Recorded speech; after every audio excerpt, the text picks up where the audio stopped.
construction of the SDGs and the 2030 agenda suggests that we're going to resolve the food problem, the education problem, the health problem, etc. globally.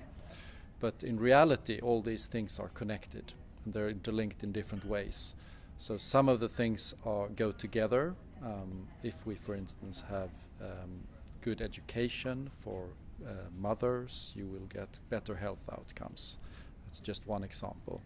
Other things actually are linked in more negative ways, so that we have a constraint on, for instance, if we pursue certain strategies to deliver more bioenergy, we might have a constraint on food production.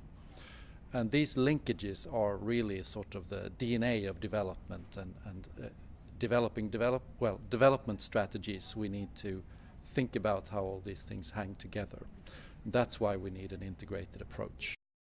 If we take the example of climate adaptation, for instance, then we have development outcomes when it comes to infrastructure investment, which might create jobs if we have to do work to sort of secure the city for flooding, etc.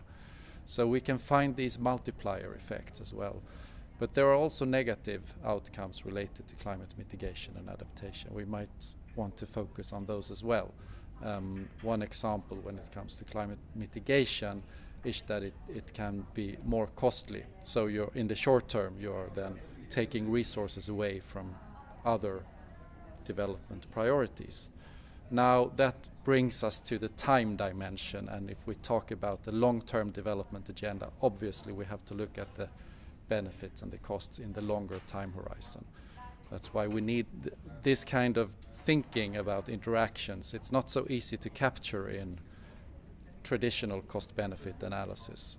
That's why we're trying to use this typology in a more free way. You can use it in a qualitative sense as a tool for dialogue and discussion.